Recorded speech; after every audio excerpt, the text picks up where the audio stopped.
करने दो जो कर रहा है शर्मा जी का लड़का, आओ मेरे साथ हम लगाते हैं एनसीईआरटी में तड़का। So welcome back to our channel शेटलेस। मैं हूं आपकी मेंटोर अंकिता मैम और आज हम लगाने वाले हैं एनसीईआरटी में तड़का। तो क्या है जल्दी से बता देती हूँ, फिर चलते हैं हमारे लेक्चर की तरफ।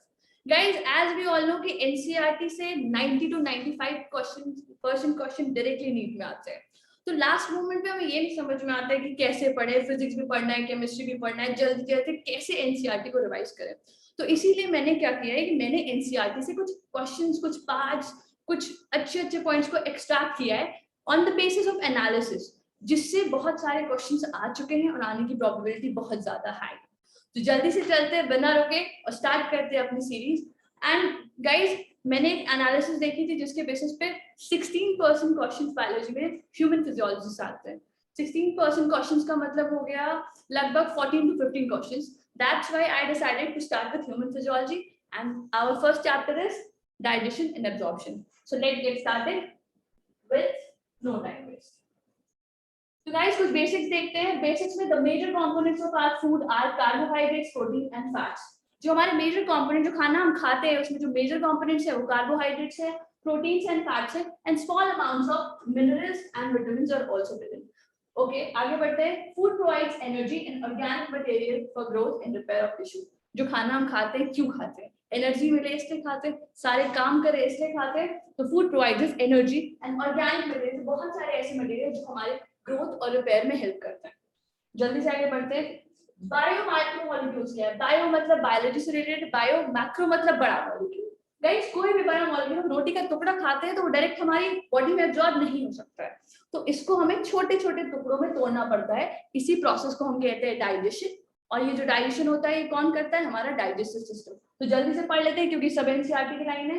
Bio macro molecules in food can not be utilised in our body in their original form. They have to be broken down and converted into simple substances by the digestive system. This process of conversion of complex food substance to simple absorbable forms is called as digestion and is carried out by system by mechanical and biochemical method. Mechanical and biochemical method, guys देखो यहाँ से सवाल बनने की probability बहुत ज्यादा है। What is mechanical and biochemical method? पूरे digestive system में जो digestion हो रहा है वो दो प्रोसेस से हो रहा है। जो ब्रेकडाउन हो रहा है वो दो तरीके का हो रहा है। एक हो रहा है मैकेनिकल और एक हो रहा है बायोकेमिकल।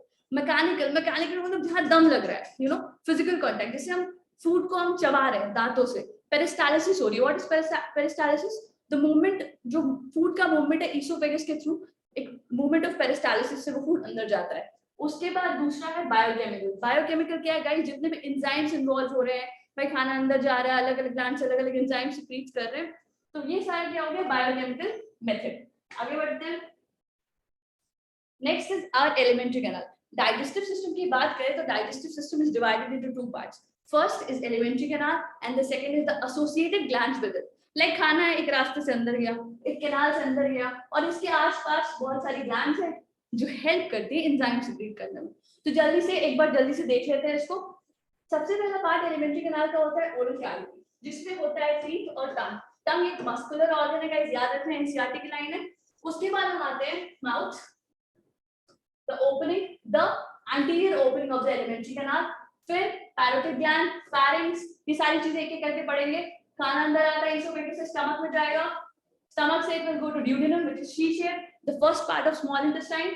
आगे गए स्मॉल इंटेस्टाइन के फर्दर पार्ट में, जैसे कि क्या, जेजुनम हो गया, इलियम हो गया, फिर खाना जाएगा लार्ज इंटेस्टाइन में, और ऐसे करके वो आगे बढ़ेगा। इसमें कुछ इंपॉर्टेंट चीजें हैं जिससे सवाल बने, जैसे ड्यूडेनम का शेप पूछा है, ड्यूडेनम का शेप होता है सी शेप। उसके बाद हम आगे बढ़ते हैं पैंक्रियास। पैंक्रियास, लिवर और हमारी सलाइवरी ग्लैंड्स, तीन सलाइवरी ग्लैंड्स होते हैं। ये सारी एसोसिएटेड ग्लैंड्स हैं जो अलग अलग तरह के एंजाइम सीक्रेट करती है व्हिच हेल्प्स इन डाइजेशन। ठीक, उसके बाद बात करते हैं, कोई यहाँ बहुत इंपॉर्टेंट चीज लिखी है सीकम। सीकम आप जानते हो लार्ज इंटेस्टाइन का पहला पार्ट है। ये क्यों इंपॉर्टेंट है और ये कम से कम 10 बार तो पूछा ही है यार। ठीक है, सिम्बायोटिक बैक्टीरिया प्रेजेंट है यहाँ पे। What is symbiotic bacteria? यार सिम्बायोटिक बैक्टीरिया हमारे दोस्त होते हैं, हम उनके दोस्त होते हैं। वो हमसे एक रिलेशनशिप शो करते हैं जिनका नाम है म्यूचुअलिज्म। म्यूचुअलिज्म, तुम मेरा फायदा करो, मैं तुम्हारा फायदा करता हूँ। हम उसको घर देते हैं, खाना देते हैं, वो हमें एब्जॉर्प्शन देता है। एब्जॉर्प्शन देता है किसका? Symbiotic bacteria helps in absorption of vitamin के एंड बी। याद रखना, विटामिन के एंड बी पूछेगा कौन सा भी, तो you can go with vitamin B1, B12 and so many of vitamin B. ठीक है, आगे एक छोटा सा पार्ट होता है जिसका कोई मतलब नहीं है क्योंकि वो वेस्टिजियल है, उसको कहते हैं वर्मिफॉर्म अपेंडिक्स, जो कि सीकम का ही प्रोजेक्शन है, ध्यान रखना। उसके बाद आते हैं पैनक्रियाज, जो ग्लैंड है वो एक हेट्रोक्राइन ग्लैंड है। पता होगा हेट्रोक्राइन ग्लैंड क्या होती है, वो ग्लैंड जिसमें एक्सोक्राइन और एंडोक्राइन दोनों पार्ट होता है। आगे बढ़ते हैं, alimentary canal. The alimentary canal begins with an anterior opening in the mouth and opens out posteriorly through the anus. Alimentary canal start होता है माउथ से और एंड होता है एनस पे। एंटीरियर और पोस्टीरियर टर्म याद रखना, यहाँ पे एग्जाम में कंफ्यूज मत करना, नर्वस हो गए। एंटीरियर ओपनिंग माउथ, जो हमारा माउथ होता है वो एंटीरियर पार्ट होता है और जो हमारा एनस होता है वो पोस्टीरियर पार्ट होता है। फिर हम एलिमेंट्री कैनाल में पहला पार्ट, जैसे कि मैंने बताया था, बकल कैविटी होता है। बकल कैविटी में पहला जो स्ट्रक्चर में पढ़ना होता है टीथ। टीथ के बारे में पढ़ते हैं तो एक लाइन लिखी हुई है, each tooth is embedded in a socket of jawbone and this type of attachment is called as thecodon. guys theca का मतलब समझते हो? थीका का मतलब तो गड्ढा। हमारा जो टीथ होता है वो एक गड्ढे में फंसा हुआ। इस तरह के अटैचमेंट को, इस तरह के डेंटिशन को, व्हाट इज डेंटिशन? डेंटिशन का मतलब होता है अरेंजमेंट ऑफ टीथ। तो इस तरह के अरेंजमेंट ऑफ टीथ को जो गड्ढे में फंसा होता है उसको हम कहते हैं थीकोडॉन। गाइस यहीं पे दो चीजें और बताती हूँ, क्योंकि नीट 2018 का एक क्वेश्चन है कि ह्यूमन डेंटिशन कैसा होता है। तो ह्यूमन डेंटिशन थीकोडॉन्ट होता है, भाई गड्ढे में है, और हेट्रोडॉन्ट होता है, डायफाइडॉन्ट होता है। हेट्रोडॉन्ट का मतलब, हेट्रो मतलब अलग अलग, होमो मतलब सेम, राइट? तो हेट्रो का मतलब हमारे जो टीथ प्रेजेंट है वो अलग अलग तरीके के हैं। Everyone knows, right? Incisors, canines, premolars and molars. That's why we call our dentition as heterodont. Thecodont समझ गए हम, ठीक है, जॉ बोन के अंदर होता है। फिर आता है डायफाइडॉन्ट। डायफाइडॉन्ट क्या होता है, जल्दी से। Majority of mammals, including human beings, form two sets of teeth during their life. A set of temporary teeth, जिसको deciduous teeth भी बोलते हैं, replaced by a set of permanent or adult teeth. This type of dentition is called as diaphragm. Guys, दूध के दांत आते हैं ना, बचपन में टूट जाते हैं, वो क्या है? वो है हमारा मिल्क या फिर deciduous teeth. ये मिल्क टीथ रिप्लेस होते हैं किससे? परमानेंट टीथ से। जब हम छोटे बच्चे होते हैं तो हमारे मिल्क टीथ होते हैं, दूध के दांत होते हैं। अभी हमारे कौन से दांत है? परमानेंट। हो सकता है तुम्हारे सारे ना हो, बट मेरे हैं, ठीक। Next is arrangement of teeth in each half of the upper and lower jaw in the order ICPM is represented by a dental formula which in human is 2123 upon 2123. Guys अगर हम अपनी buccal cavity की एक half की बात करते हैं तो हमारा जो डेंटल फॉर्मूला आता है, मतलब जो अरेंजमेंट ऑफ ICPM है, मतलब इंसाइजेस, कैनाइन्स, प्रीमोलर्स, मोलर्स है, वो 2123 होता है। क्यों? इंसाइजेस दो है एक हाफ में, फिर एक कैनाइन, फिर दो मोलर्स और 3 प्रीमोलर्स इन एन अडल्ट। याद रखना ये अडल्ट का डेंटल फॉर्मूला है ऑफ एग्जैक्ट एक हाफ का। 2123 ऊपर, 2123 नीचे, इनटू 2 करेंगे तब हमारे 32 टीथ आएंगे, ठीक। आगे चलते हैं बिना रुके, क्योंकि टाइम कम है, एग्जाम आ रहा है। Okay, next is very important, enamel. Guys let me know you कि जो एनामल होता है वो हमारी बॉडी का हार्डेस्ट मटेरियल होता है। इससे हार्ड पता है बोन भी नहीं है, सबसे hardest material of our body is enamel. So the hard chewing surface of the teeth is made up of enamel, helps in mastication. Mastication का मतलब तोड़ फोड़ मचाना, ठीक है। तोड़ फोड़ खाने की कौन मचाता है? एनामल मचाता है, ठीक है। नेक्स्ट आगे बढ़ते हैं जल्दी से। ओरल कैविटी डन हो गई। ओरल कैविटी में हमने पढ़ा टीथ के बारे में कुछ इंपॉर्टेंट चीजें देखी। टंग के बारे में हमेशा कितना याद रखना है कि tongue is a muscular organ which is attached to the base of oral cavity, which is by a structure called as frenulum, ठीक है। भूलना मत, एनसीईआरटी में लिखा है फ्रेनुलम। एनसीईआरटी में लिखा है फ्रेनुलम, जिसका पूरा नाम है लिंगुअल फ्रेनुलम, ठीक है। इसे टच करिए, टच होता है फ्रेनुलम, ठीक है। लिंगुअल फ्रेनुलम कहते हैं इसको। आगे बढ़ते हैं ओरल कैविटी से। ओरल कैविटी के बाद क्या आता है एलिमेंट्री कैनाल में? जब oral cavity leads into a short pharynx which serves as a common passage for food and air. Guys ये बहुत इंपॉर्टेंट पॉइंट है, इस पे PYQs आपको मिल जाएंगे। pharynx क्या होता है गाइस? यहाँ से हमारी नोज की एंट्री है, ठीक है, और यहाँ से हम खाना खा रहे हैं, तो हमारी जो हम सांस ले रहे हैं, हम खाना खा रहे हैं, वो कॉमन चैम्बर में जाके ओपन होता है, उसको हम कहते हैं pharynx। एक शॉर्ट सी pharynx है, कैविटी कुछ है नहीं, वो कोई स्ट्रक्चर नहीं, just a cavity, just a open space which is called as pharynx, ठीक है, which serves as a common passage for food, जो हम oral cavity से खा रहे हैं, and air, जो हम सांस ले रहे हैं, ठीक है। तो what is the common cavity for food and air? Ma'am pharynx। next pharynx। अब जब एयर की बात हुई, जो हम सांस ले रहे हैं, ठीक है, हमारी जो विंड पाइप होती है, एक होती है हमारी विंड पाइप, एक होती है हमारी food pipe, oesophagus. Wind pipe के ऊपर एक कार्टिलेजिनस फ्लैप बना हुआ है गाइस, ये देखो, ये कार्टिलेजिनस फ्लैप। कभी कभी खाना खाते खाते ऐसा होता है ना कि यार खांसी आ गई और खाना अटक गया और समथिंग, होता क्या है guys, see a cartilaginous flap called epiglottis prevents the entry of food into the glottis, opening of the windpipe। glottis किसको कहते हैं, opening of the windpipe। होता क्या है कि ऐसे अगर हम खाना खा रहे हैं, सॉरी मेरी ड्राइंग बहुत ही गंदी है, ऐसे हम खाना खा रहे हैं तो हमारा जो इसोफेगस होता है ना, वो पीछे होता है, this is oesophagus and this is windpipe. तो ये खाना हम खा रहे हैं कि गलती से विंडपाइप पे ना चला जाए, इसके लिए यहाँ पे बना है एपिग्लॉटिस।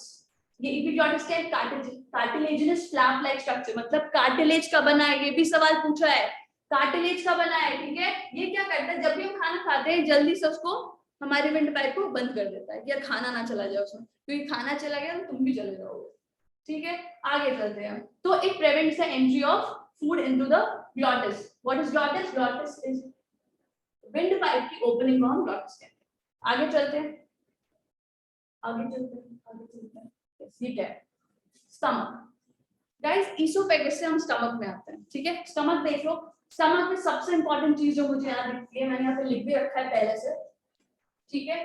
जब इसोफेगस से खाना स्टमक में आता है तो यहाँ पे एक स्फिंक्टर है। What is sphincter, sphincter is guarding the entry of food in the stomach. कुछ भी नहीं खा लोगे, वो खाते नहीं जाओगे, ठीक है। It guards the entry of food into the stomach. सबसे पहले आज देखो गैस्ट्रो टर्म बना है स्टमक से, ये टर्म आया है स्टमक से। गैस्ट्रोइसोफेजियल स्फिंक्टर, स्फिंक्टर का मतलब ढक्कन, ठीक है।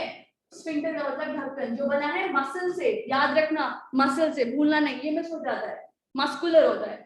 गैस्ट्रोइसोफेजियल स्फिंक्टर, जिससे खाना अंदर आएगा और अंदर आते स्टमक के पहले पार्ट में।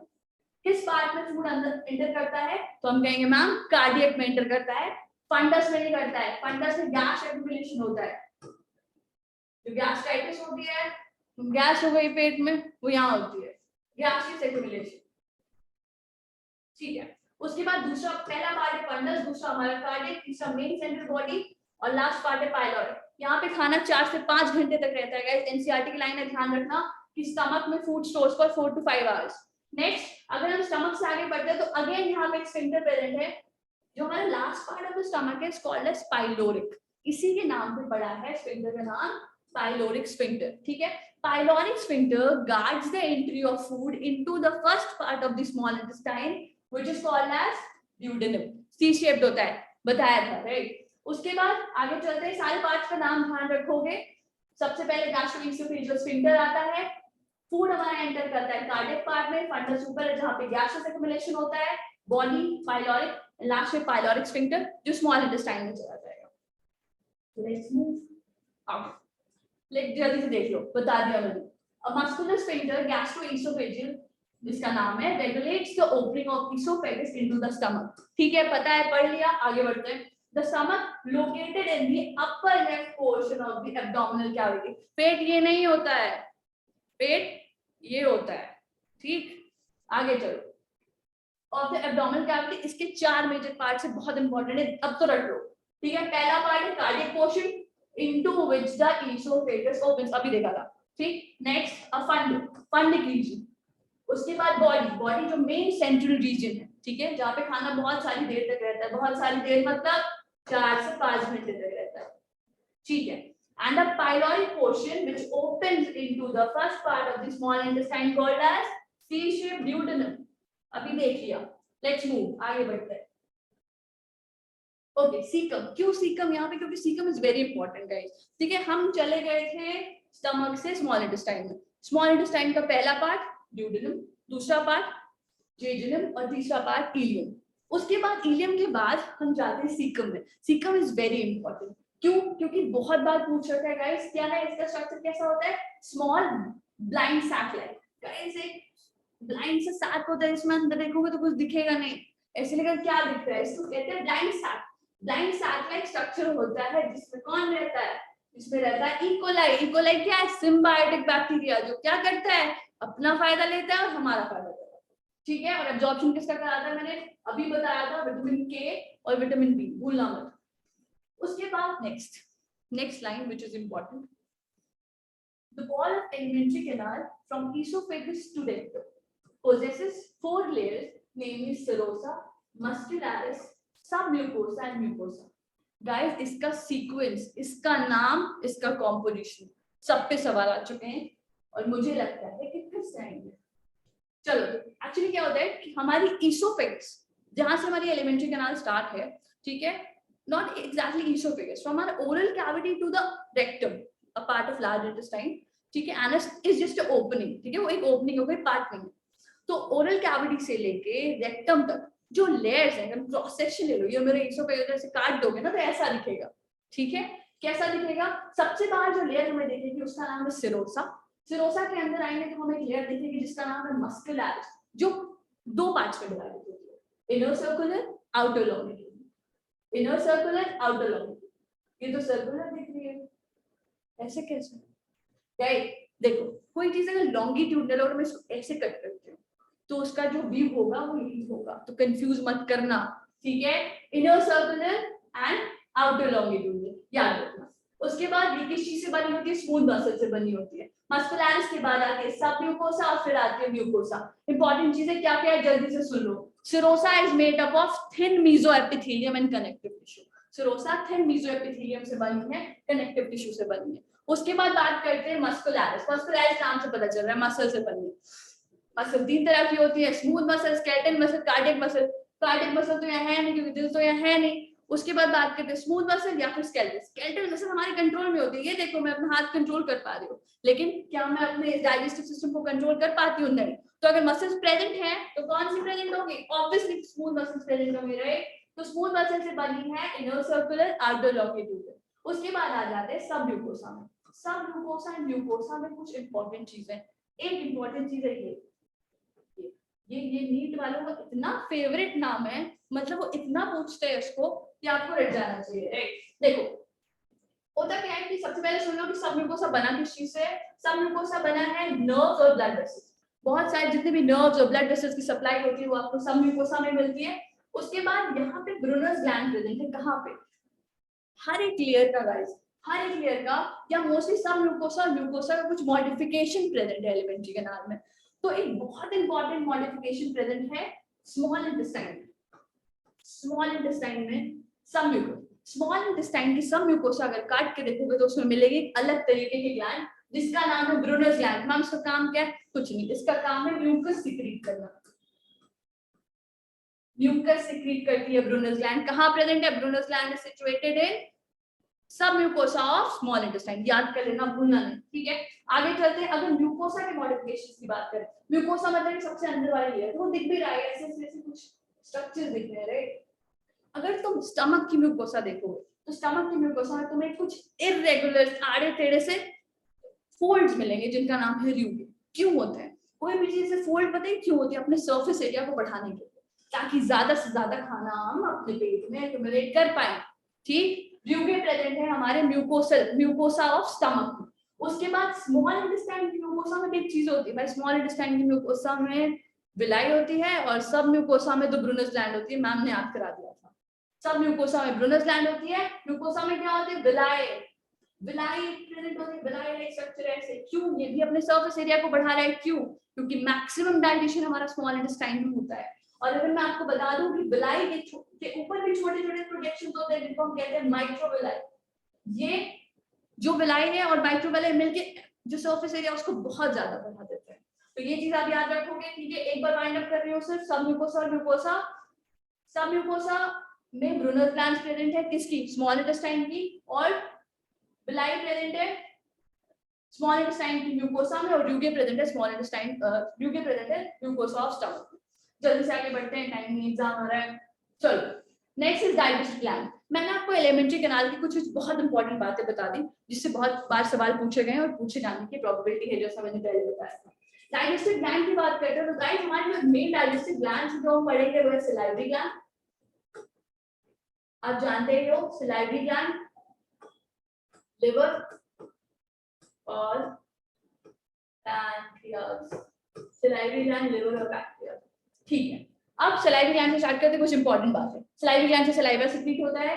Salivary gland is mainly produced saliva is mainly produced by three pairs of salivary glands, the parotid जो कि हमारे चीक्स में प्रेजेंट है, यहाँ पे प्रेजेंट है गाइस। उसके बाद सब मैक्सिलरी सब मैंडिबुलर जो कि लोअर जॉ में प्रेजेंट होती है, और सब लिंगुअल, लिंगुअल मैंने बताया था लिंगुअल का मतलब होता है जीभ, जीभ के नीचे सब लिंगुअल, ठीक है, सब लिंगुअल बिलो द टंग, ठीक है guys. Parotid gland is the largest gland and lingual gland is the smallest salivary gland, ठीक है। उसके बाद आगे बढ़ते हैं जल्दी से। these glands situated just outside the buccal cavity and secrete salivary juice into the buccal cavity। इसमें क्या होता है ना कि बच्चों को थोड़ी सी कंफ्यूजन हो जाती है कि सलाइवरी ग्लैंड्स ओरल कैविटी में प्रेजेंट है, लेकिन एनसीईआरटी ने 3 लाइन दे दी हमें कंफ्यूज करने के लिए, तो हम भूलेंगे नहीं कि जो जितनी भी सलाइवरी ग्लैंड्स होती है वो प्रेजेंट है बकल कैविटी के बाहर, लेकिन एक डक्ट से अपने सिक्रीशन को अंदर भेजती है, कहाँ पे, ओरल कैविटी में।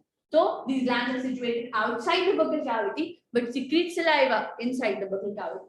Okay. आगे चलते हैं, आगे चलते हैं। कुछ इंपॉर्टेंट चीज है लिवर के बारे में, ठीक है। The hepatic lobules are the structural and functional unit of liver containing hepatic cells arranged in the form of cord। क्या जो लिवर होता है, लिवर को अगर डिवाइड करोगे तो बेसिकली मेजर 2 लोब्स होते हैं उसके अंदर, और 2 लोब्स के अंदर भी जाओगे तो आपको हेक्सागोनल हेपेटिक लोब्यूल्स मिलेंगे, जो जिनके अंदर कॉर्ड्स की फॉर्म में छोटे-छोटे सेल्स प्रेजेंट होते हैं जो बाइल फॉर्मेशन करते हैं। लिवर क्या करता है, बाइल बनाता है, ठीक है। Hepatic lobules are the structural and function, क्या है हेपेटिक लोब्यूल, इसी स्ट्रक्चरल फंक्शन यूनिट का मतलब क्या हुआ, इसी को आप रिपीट करते जाओगे तो आपका एक पूरा ऑर्गन बन जाएगा, ठीक है। हेपेटिक लोब्यूल्स को हम याद रखोगे, ठीक है। कॉर्ड्स के फॉर्म में इसमें सेल्स अरेंज होती है, मैंने बताया हेपेटिक सेल्स कॉर्ड्स के फॉर्म में, तार के फॉर्म में अरेंज्ड है, ठीक है। उसके बाद each lobule is covered by a thin connective tissue sheath called as Glissen's capsule। guys ये भी बहुत इंपॉर्टेंट है, Glissen's capsule पूरी बॉडी में कहीं नहीं प्रेजेंट है, सिर्फ लिवर की कवरिंग का नाम है Glissen's capsule। हर एक लोब्यूल, इवन लिवर खुद, हर एक छोटा छोटा हेपेटिक लोब्यूल और liver is surrounded by a connective tissue sheath called as Glissen's capsule, नहीं भूलेंगे। नेक्स्ट पैंक्रियास के बारे में कुछ important. The exocrine portion secretes an alkaline pancreatic juice containing enzymes and the endocrine portion secretes hormones। hormones कौन-कौन से, insulin और glucagon. Guys मैंने आपको बताया था कि पैंक्रियास एक हेटेरोक्राइन ग्लैंड होती है। हेटेरोक्राइन ग्लैंड का मतलब क्या होता है कि वो एंडोक्राइन भी है, एक्सोक्राइन भी है। एंडोक्राइन का मतलब जानते हैं, जिनके पास डक्ट नहीं होती उसको एंडोक्राइन ग्लैंड बोलते हैं, जिसके पास डक्ट होती है वो एक्सोक्राइन ग्लैंड कहलाती है। सलाइवरी ग्लैंड हमारी एक्सोक्राइन ग्लैंड है क्योंकि वो बाहर से अंदर बकल कैविटी के सिक्रीशन को अपने पोर करेगी, ठीक है। अगर हम पैंक्रियास की बात करें तो पैंक्रियास हेटेरोक्राइन होती है, इसके पास कुछ पार्ट डक्टलेस होता है, कुछ पार्ट में डक्ट्स होते हैं, ठीक है। तो जो डक्टलेस पार्ट होता है वो क्या सिक्रीट करता है, हार्मोन्स। कौन-कौन से, इंसुलिन एंड ग्लूकागॉन। पढ़ेंगे बहुत जल्दी एंडोक्राइन सिस्टम में, राइट, लेकिन अभी ध्यान देते हैं, अभी हमें एंजाइम से मतलब है, वो कौन सिक्रीट करता है, पैंक्रियास का एक्सोक्राइन पार्ट। कौन-कौन से एंजाइम सिक्रीट करता है, सारे पार्ट डाइजेशन में देखना है। अल्कलाइन नेचर होता है, याद रखना, ठीक है। पैंक्रियाटिक जूस आता है एक्सोक्राइन पार्ट से और एंडोक्राइन से आते हैं दोनों हार्मोन्स। आगे बढ़ते हैं। Okay, this is very important. क्यों इंपॉर्टेंट है, ये देख रहे हो, ये सवाल 2 बार रिपीट हुआ है, 2016 में आया है, 2021 में आया है, हो सकता है 2022 में भी आ जाए या इससे कुछ आ जाए। Okay guys, so let's see क्या होता है कि खाना हमारा जा रहा है स्टमक से ड्यूडेनम में, तो जितने भी सिक्रीशंस है वो किसी तरह ड्यूडेनम में आने चाहिए, जितने भी एंजाइम्स के सिक्रीशंस हैं ग्लैंड्स के वो सारे ड्यूडेनम में आने चाहिए। तो चलो उसका रास्ता देखते हैं कि वो आते कैसे हैं। देखो गाइस, यहाँ पे लिवर प्रेजेंट होता है जिसके मैंने बताया था आपको 2 लोब्स होते हैं, वहां से निकलती है 2 डक्ट। याद क्या क्या रखना है, duct from liver called as hepatic duct. साथ में यहाँ गॉल ब्लैडर जो लिवर का बहुत अच्छा दोस्त होता है, क्योंकि लिवर जो बाइल बनाता है उसको कंसंट्रेट करने का काम करता है गॉल ब्लैडर। अब पाउच लाइक मस्कुलर होता है ये भी, ठीक है, उसके बैग लाइक स्ट्रक्चर होता है, ठीक है। जो डक्ट यहाँ से निकलती है बाइल को कंसंट्रेट कराने, duct from gall bladder is called cystic duct, cystic duct. और यहाँ से निकली हेपेटिक डक्ट, एक लेफ्ट लोब से निकल रही है, एक राइट लोब से निकल रही है, तो ये वाली कौन सी डक्ट हो गई, कॉमन हेपेटिक डक्ट, मतलब लिवर से निकलने वाली कॉमन डक्ट। ये है कॉमन हेपेटिक डक्ट, और यहाँ से आई सिस्टिक डक्ट गॉल ब्लैडर की, दोनों मिलते हैं और दोनों में क्या होता है, बाइल, तो इसको हम क्या कहते हैं, कॉमन बाइल डक्ट, ठीक। यहाँ से भाई बाइल आ गया, बाइल क्या करेगा, बाइल करेगा फैट का डाइजेशन, ठीक है, बाइल यहाँ से आ गया, ये क्या है, ये रही पैंक्रियास, ये रहा हमारा ड्यूडेनम, जो स्टमक से ड्यूडेनम में एंट्री हो रही होगी फूड की। अब क्या होता है कि हमें पैंक्रियास का सिक्रीशन जो अभी हमने पढ़ा, ठीक है, क्या पैंक्रियाटिक जूस सिक्रीट करता है अल्कलाइन नेचर का, जिसमें बहुत सारे एंजाइम्स होते हैं, वो एंजाइम्स और यहाँ से बाइल, ये सारा ड्यूडेनम में जाना होता है, क्योंकि ड्यूडेनम में क्या है, ड्यूडेनम में खाना है, लेकिन बायो मैक्रोमोलिक्यूल्स है, उसको तोड़ना है हमें, तो उसके लिए एंजाइम चाहिए। ठीक है गाइस, बहुत इंपॉर्टेंट चीज पूछते हैं, there is a sphincter, there is a ढक्कन called as sphincter of Oddi which guards the secretion of hepatic duct and pancreatic duct together into the duodenum।